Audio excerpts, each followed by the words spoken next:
Chapter 40 पागलपन। वहीं दूसरी तरफ एक बहुत ही खूबसूरत सा मेंशन था। उसे मेंशन के चारों तरफ फूल खिले हुए थे। वह मेंशन व्हाइट और गोल्डन कलर से बना हुआ था। मेंशन के अंदर का माहौल भी बहुत खुशनुमा था। उस मेंशन में एक औरत की खिलखिलाना की आवाज आ रही थी। उसके हाथों में एक नन्ही सी बच्ची थी जिसे वह औरत बड़े प्यार से सुलाने की कोशिश कर रही थी। उस औरत ने उस नन्ही सी बच्ची को अपने हाथों में लिया और लोरी गाने लगी। मेरी नजर ना लगे तुझको आ ले लूं तेरी बलाई, तू है मेरी जन्नत तू ही तो मेरी दुआएं। मेरी नजर ना लगे तुझको आ ले लूं तेरी बलाई, तू है मेरी जन्नत तू ही तो मेरी दुआएं। खुशियों की बाजे सरगम जब माँ कहकर तू बुलाए, तेरी वजह से ही मिली मुझे नहीं पहचान। मैं तेरी माँ, मैं तेरी माँ, मैं तेरी माँ, मैं तेरी माँ, मैं तेरी माँ, मैं तेरी माँ। उस औरत ने अपनी लोरी खत्म की और वह अपने हाथों में पकड़ी नन्ही सी बच्ची को देखने लगी। वह बच्ची सोते हुए बहुत प्यारी लग रही थी। उस बच्ची की दोनों आंखें बंद थी। उस औरत ने झुककर उस बच्ची के हाथ पर एक प्यार भरा किस कर दिया और वह उसे लेकर यहाँ वहाँ घूमने लगी। तभी उसे औरत के कानों में किसी की आवाज आई, रूप यह तुम क्या कर रही हो? रूप जी ने थोड़े गुस्से में पीछे पलटते हुए कहा, अभय यह आप क्या कर रहे हैं? आपको दिखाई नहीं देता मैंने अभी अभी आरोही को सुलाया है। अगर आप इतनी जोर से बोलेंगे तो बेचारी मेरी बच्ची उठ जाएगी। 11। रूप जी की बात सुनकर अभय जी ने रूप जी के हाथों की तरफ देखा, जहां पर कोई नन्ही बच्ची नहीं बल्कि एक छोटी सी गुड़िया थी। अभय जी उस गुड़िया को एक नजर देखने के बाद रूप जी की तरफ देखकर बोले, रूप आरोही को मुझे दो, मैं उसे झूले में सुला देता हूँ। तुम जल्दी से इधर आओ और अपनी दवाई ले लो। रूप जी आप अभय जी की तरफ देखकर बोली, नहीं बिल्कुल भी नहीं, आप दूर रहिए हमसे। मैं अपनी बच्ची किसी को भी नहीं दूंगी। किसी को भी नहीं मतलब किसी को भी नहीं, आपको भी नहीं। अभय जी बोले, देखो रूप जिद नहीं करते और हम दोनों बात कर रहे हैं तो उसे आवाज भी होती है, अगर इससे आरोही की नींद खराब हो गई तो? इसलिए चलो आरोही को मुझे दो और तुम दवाई पी लो। रूप जी अभय जी से दूर जाते हुए बोली, बिल्कुल भी नहीं अभय, मैं मेरी बेटी किसी को भी नहीं दूंगी। अभय जी गहरी सांस लेकर बोले, ठीक है रूप, अगर तुम्हें आरोही को किसी को भी नहीं देना तो उसे अपने पास ही रखो, लेकिन प्लीज दवाई ले लो। अभय जी की बात सुनकर रूप जी ने अपना सर हाँ में हिला दिया। उसके बाद अभय जी ने रूप जी को बेड पर बिठा दिया और उन्हें अपने हाथों से दवाई पिलाने लगे। दवाई पी लेने के बाद रूप जी फिर से उस गुड़िया को अपनी बेटी समझकर उसके साथ बातें करने लगी, उसे प्यार करने लगी। वहीं बाहर खड़े सभी इंसान यह नजारा देख रहे थे। रिद्धिमा जो रूप और अभय जी की बड़ी बेटी थी, वह अपने भाई रिधान से बोली, भाई माँ ऐसी क्यों हो गई है? वह हम में से किसी को भी नहीं पहचानती। पिछले 1 साल से माँ की हालत ऐसी ही है। रिधान रिद्धिमा से बोला, तुम जानती हो ना रिद्धिमा, जब से आरोही यह घर छोड़कर चली गई है और जब से उसका सच हम सबके सामने आया है तब से माँ की हालत ऐसी ही है। तारा जी जो रूप जी की जेठानी थी वह बोली, पिछले 1 साल से रूप की हालत ऐसी ही है। वह एक गुड़िया को अपनी बेटी आरोही मानती है। अभय जी के बड़े भाई आदिल जी बोले, काश अभय और रूप ने इतना ही प्यार जब आरोही हमारे पास थी तब उसे किया होता तो शायद आरोही के साथ उसके बचपन में जो कुछ भी हुआ वह उसके साथ ना होता और आज रूप की भी हालत सही होती। रोहिणी जो तारा जी और आदिल जी की बेटी थी वह बोली, चाची को अब सिर्फ और सिर्फ उनकी बेटी आरोही ही ठीक कर सकती है। रोहन जो तारा जी और आदिल जी का बड़ा बेटा था वह बोला, लेकिन पिछले 1 साल से आरोही कहाँ है, वह क्या कर रही है, हम में से किसी को भी नहीं पता। जिस दिन आरोही यह घर छोड़कर चली गई थी उस दिन जितनी भी फ्लाइट रेलवे स्टेशन और बस स्टेशन है, हमने वहां सारी जगह पर जाकर चेक किया। यहाँ तक कि दिल्ली में भी हमने आरोही को ढूंढने की कोशिश की, लेकिन वह हमें कहीं पर भी नहीं मिली। रिद्धिमा रोते हुए बोली, भाई प्लीज आप सब लोग आरोही को वापस ले आओ। हम सपना उसके साथ जो भी किया उसके लिए मैं खुद उसे माफी मांगूंगी। अगर वह चाहती है तो मैं यह घर छोड़कर चली जाऊंगी, लेकिन प्लीज भाई उसे इस घर में वापस ले आओ। मैं अब अपनी माँ की ऐसी हालत नहीं देख सकती। मुझे मेरी रूप माँ का प्यार चाहिए। वही दूर खड़े दो लोग जो इन सब की बातें सुन रहे थे, यह दो लोग कोई और नहीं, यह दोनों अभय जी और आदिल जी के माँ पापा थे, शिवराज जी और कनक जी। कनक दादी जी अपने पति से बोली, आरोही को यह घर छोड़े हुए 1 साल हो चुका है। पता नहीं पिछले 1 साल से मेरी बच्ची कहाँ होगी, वह क्या कर रही होगी, वह किस हालत में होगी। जब से वह इस घर को छोड़कर चली गई है तब से इस घर की सारी खुशियां चली गई है। शिवराज दादाजी थोड़े दुखी स्वर में बोले, उस बच्ची की असली कीमत तो पिछले 1 साल में ही पूरे परिवार को पता चली है। यह परिवार हम सभी लोग जो अब रो रहे हैं कि आरोही वापस आ जाए, लेकिन हम सब लोग कैसे भूल गए कि वह बच्ची हमारी ही वजह से 12 साल पहले घर छोड़कर गई थी। यहाँ या फिर यूं कहे कि हमने उसे इस घर से निकाल दिया था, वह भी उस इल्जाम की वजह से जो उस बच्ची ने कभी किया ही नहीं था। 12 साल तक वह बच्ची हॉस्टल में रही, हम सभी के प्यार के लिए तरसती रही, लेकिन हम में से कोई भी पिछले 12 सालों में उसे एक बार मिलने भी नहीं गया था। उस बच्ची ने उन 12 सालों में कितना दर्द सहा होगा। अगर हम सब उसके साथ होते तो शायद उसका जो शब्द शिवराज दादाजी बोलना चाहते थे वह उनके मुंह से निकल ही नहीं। उसके बदले में शिवराज दादाजी की आंखों से आंसू निकल गए। कनक दादी भी शिवराज दादाजी के शब्दों को सुनकर उनके तरफ देखने लगी और वह भी रो पड़ी। CH41 अभय जी का दर्द। रात का वक्त। अभय जी इस वक्त अपने स्टडी रूम में बैठे हुए थे। उनकी दोनों आंखें बंद थीं और वह उस दिन को याद कर रहे थे जब आरोही रायजादा मेंशन छोड़कर चली गई थी, और वह यूं ही तड़प रहे थे अपनी बेटी के लिए। अभय जी की आंखें बंद थीं और उनके कानों में एक आवाज गूंज रही थी, पापा मैं उस दिन वापस आ जाऊंगी जिस दिन आप लोग अपने आप को माफ कर दोगे। पापा मैं उस दिन वापस आ जाऊंगी जिस दिन आप लोग अपने आप को माफ कर दोगे। अभय जी के इतना सुनने के बाद उन्होंने अपनी आंखें खोल दी और उनकी नजर एक फोटो फ्रेम की तरफ चली गई। यह वह फोटो थी जब आरोही अभय जी को अपने हाथों से खाना खिला रही थी, जब अभय जी के हाथों में चोट लगी थी, जब उनके ड्राइवर ने चुप कैसे उन दोनों की फोटो खींच ली थी। और आज वही फोटो अभय जी के सामने है। अभय जी उस फोटो के सामने आकर रुके और उस पर हाथ फेरते हुए बोले, बच्चे अपने पापा को माफ कर दो। हाँ मैं जानता हूँ मुझसे जो गलती हुई है वह माफी के काबिल नहीं है। जब तुम्हें जरूरत थी तब मैं तुम्हारे साथ नहीं था, तुम्हारे पास नहीं था। तुमने कहा था ना जिस दिन हम सब खुद को माफ कर देंगे उस दिन तुम वापस लौट के आ जाओगी। नहीं कर पा रहे हैं हम खुद को माफ, तुम क्यों हमसे दूर चली गई। हमारे साथ आओ, हम सबको सजा दो। हम कभी खुद को माफ नहीं कर पाएंगे, लेकिन तुम्हारी दी हुई सजा से हमारा प्रायश्चित हो जाएगा। तुम जानती हो मैंने हर कोशिश की तुम्हें ढूंढने की, लेकिन मैं चाहकर भी तुम्हें ढूंढ नहीं पा रहा हूँ। कहाँ हो तुम आरोही, प्लीज बच्चे अपने परिवार और अपने पापा के पास वापस आ जाओ।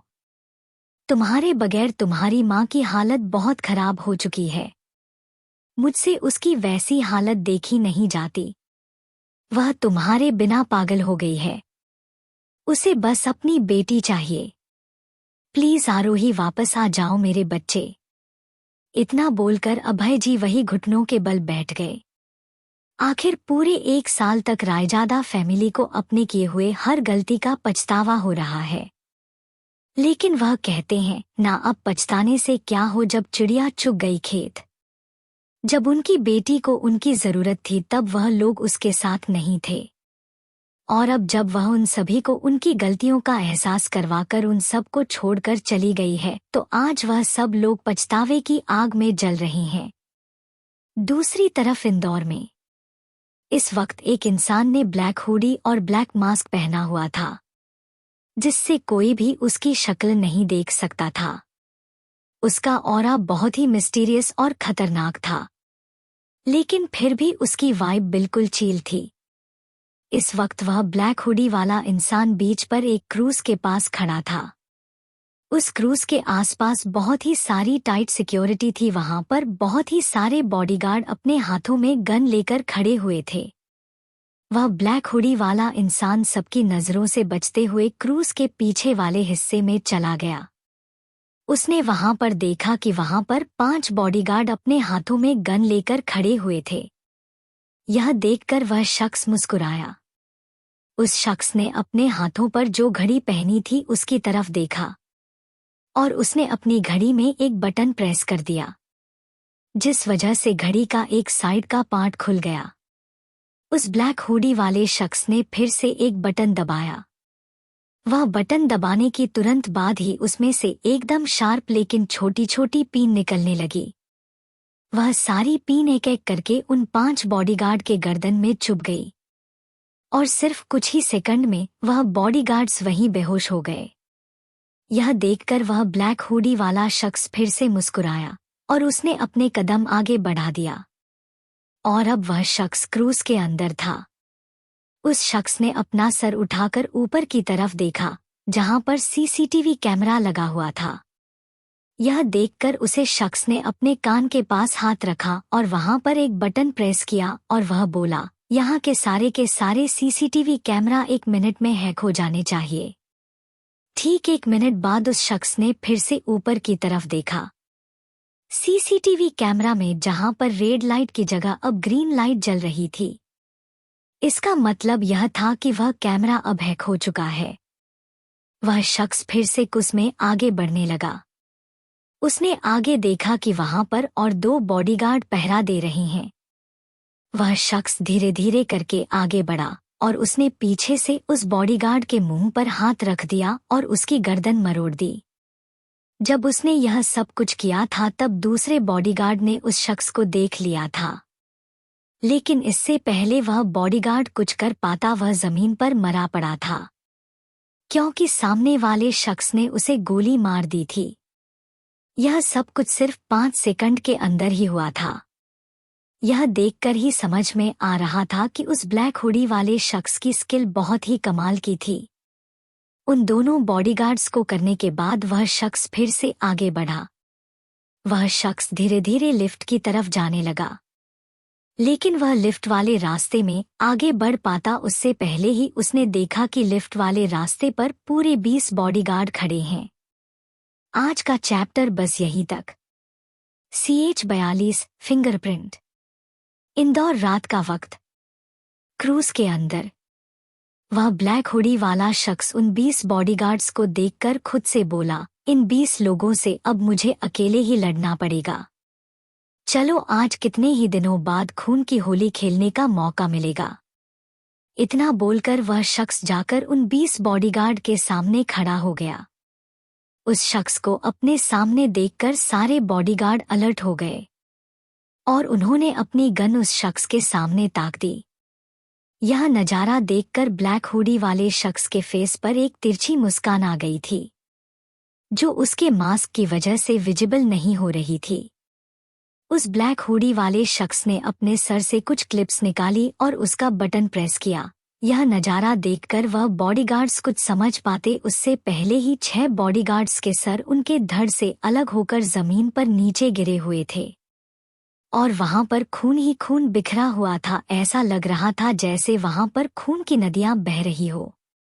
दरअसल हुआ यह था कि उस शख्स ने अपने क्लिप जो अपने सर से निकाली थी उसका बटन प्रेस करने के बाद उन क्लिप्स ने स्पिनर का रूप ले लिया था। और वह स्पिनर इतने शार्प थे कि जब वह उन 6 बॉडीगार्ड्स की गर्दन से होते हुए गुजरे तो उनसे बॉडीगार्ड का सर उनके धड़ से अलग हो चुका था। यह नजारा देखकर बाकी के 14 बॉडीगार्ड्स हैरान रह गए थे। तभी अचानक से उनमें से एक बॉडीगार्ड ने उस ब्लैक हुडी वाले शख्स पर हमला किया।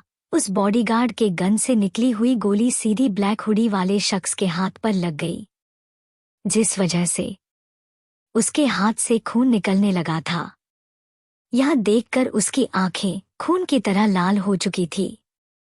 उस शख्स ने अपने उसी हाथ से अपनी पॉकेट से एक धारदार चाकू निकाला और सीधे उस बॉडीगार्ड की तरफ फेंक दिया जिसने उसे पर गोली चलाई थी, और वह चाकू सीधा उसे बॉडीगार्ड के दिल वाली जगह पर लगा, जिस वजह से उसकी मौत तभी हो चुकी थी। उस ब्लैक हुडी वाले शख्स ने बिना देर किए अपनी पॉकेट से गन निकली और वहां पर खड़े बाकी के 5 बॉडीगार्ड्स को मार डाला। उस शख्स ने अपना चाकू दूसरे बॉडीगार्ड के दिल वाली जगह से बाहर निकाला और बाकी बॉडीगार्ड से लड़ने लगा।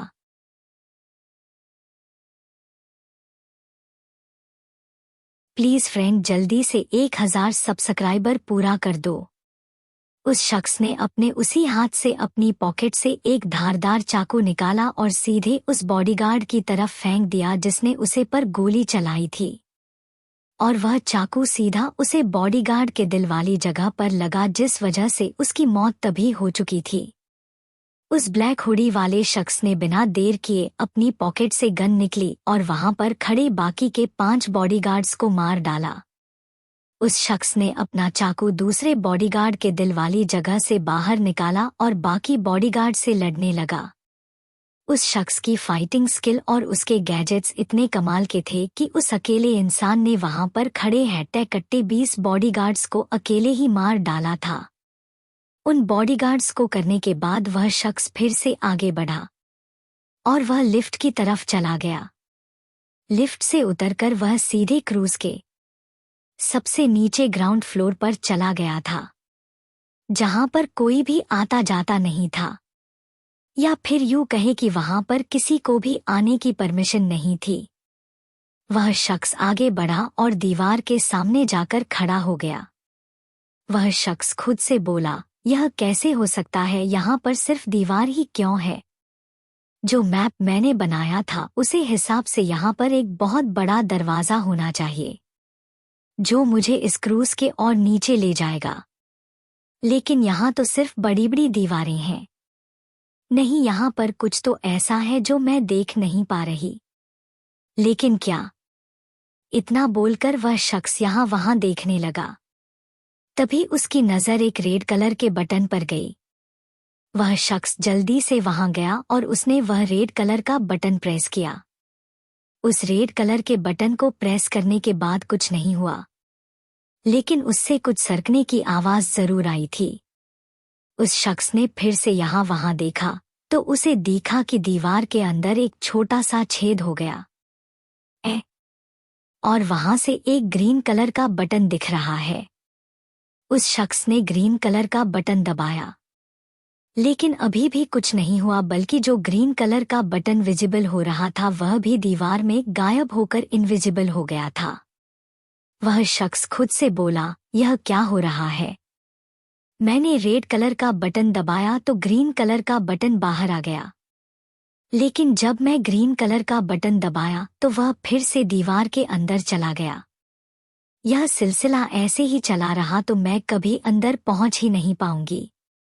एक काम करती हूँ, दोनों बटन एक साथ दबाकर देखती हूँ।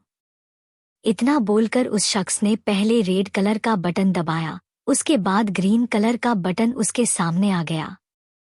फिर उसने दोनों बटन एक साथ दबाए, जिससे वहां पर दीवार हट गई और उसके सामने एक बहुत बड़ा दरवाजा था।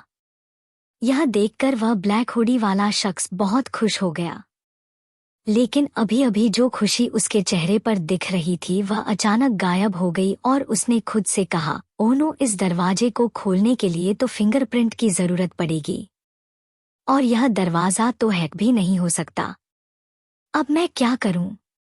अगर मैं इसे ऐसे ही खोलने की कोशिश की तो यहाँ पर सायरन बज जाएगा और इस कुस पर जितने भी लोग हैं वह सारे के सारे यहाँ पर आ जाएंगे। नहीं, मुझे कुछ भी करके जिस इंसान का फिंगरप्रिंट यहाँ पर है वह मुझे लगाना होगा और इस दरवाजे को खोलना होगा। लेकिन कैसे, यही तो समझ में नहीं आ रहा।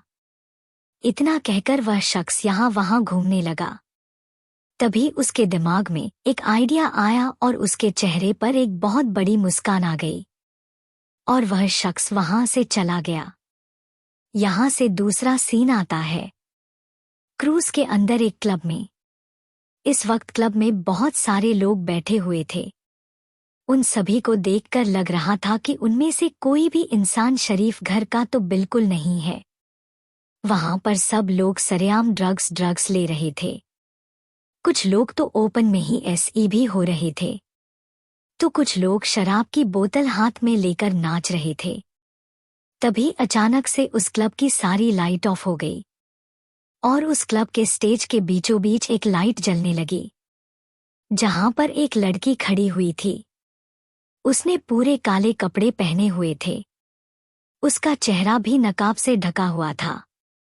उसके कमर का हिस्सा खुला हुआ था, जहां पर बटरफ्लाई का टैटू साफ नजर आ रहा था, जिससे वह लड़की और भी हॉट और खूबसूरत लग रही थी। तभी वहां पर गाना बजने लगा और वह लड़की डांस करने लगी।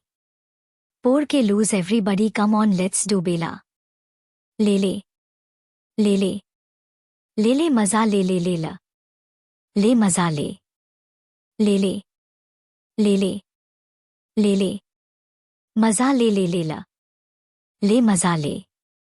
तभी एक आदमी जो कब से सिगरेट पी रहा था वह अपनी हवस भरी नजरों से उस लड़की को देख रहा था। वह उस लड़की के पास आकर गाते हुए बोला, चांदनी चांदनी रात है, रात के नशे में कोई बात है। चांदनी चांदनी रात है, रात के नशे में कोई बात है। मौका है, मस्ती है, ले ले मजा, आज का वक्त अपने साथ साथ है। ले ले ले ले ले ले मजा ले ले ले ला ले मजा ले ले ले ले ले ले ले मजा ले ले ले ला ले मजा ले। वह आदमी लड़की के पास जाकर डांस कर रहा था, लेकिन जैसे ही वह आदमी उस लड़की को छूने जाता वह लड़की उससे दूर चली जाती। ऐसे ही उस लड़की ने उस आदमी को अपने पास आने का इशारा किया। वह आदमी उस लड़की के बहकावे में उसके पीछे पीछे चला गया। डूब डूब जाए एक दूसरे में, होश ना रहे यहाँ जरा जरा किसी को। वह लड़की यह लाइन गाते हुए उसे आदमी के हाथों में शराब का एक गिलास पकड़ाया और उसे पिलाने लगी। वह आदमी धीरे धीरे करके वह शराब का पूरा ग्लास खत्म कर डाला और वह फिर से उस लड़की के पीछे जाकर गाते हुए बोला, चाहे चाहे जैसे जिंदगी बिताऊं, अपनी मर्जी से जी रहा हूं मैं यहाँ भी। ले ले ले ले ले ले मजा ले ले ले ल ले मजा ले ले ले ले ले ले ले मजा ले ले ले ला ले मजा ले ले ले ले ले ले ले मजा ले, तू थोड़ा जम के मजा ले ले ले ले ले ले ले मजा ले ले ले ला ले मजा ले। यह सारी लाइन गाते हुए और डांस करते हुए उस लड़की ने उस आदमी को इतनी शराब पिला दी थी कि अब वह आदमी अपने होश में ही नहीं था। तभी उसे लड़की ने उसे आदमी के हाथों पर कुछ अजीब सा लिक्विड लगाया और वह आदमी नशे में झूमता हुआ उस लड़की के साथ डांस करने लगा। चांदनी चांदनी रात है, रात के नशे में कोई बात है। चांदनी चांदनी रात है, रात के नशे में कोई बात है। मौका है, मस्ती है, ले ले मजा, आज का वक्त अपने साथ साथ है। ले ले ले ले ले ले मजा ले ले ले ला ले मजा ले ले ले ले ले ले ले मजा ले, तू थोड़ा जम के मजा ले ले ले ले ले ले ले मजा ले ले ले ला ले मजा ले। वह लड़की डांस करते हुए उस आदमी के पास आई और उसे वहीं पर सोफे पर बिठा दिया और उस लड़की ने जो लिक्विड उस आदमी के हाथों में लगाया था वहां से अब उस आदमी की चमड़ी निकलने लगी थी। उस लड़की ने धीरे धीरे करके उस आदमी के हाथों की चमड़ी निकालकर अपने पास रख ली। यूं ही सब लोग नशे में झूम रहे थे। तभी अचानक से फिर से सारी लाइट बंद हो गई और वह लड़की कहीं गायब हो चुकी थी। आज के लिए बस यहीं तक, मिलते हैं अगले चैप्टर में। अगर आप सबको मेरी कहानी पसंद आ रही हो तो प्लीज़ लाइक कीजिए, कमेंट कीजिए और रिव्यूज़ देना बिल्कुल मत भूलिए। आप सबने मेरा यह चैप्टर यहाँ तक सुना, इसके लिए आप सबको बहुत बहुत शुक्रिया।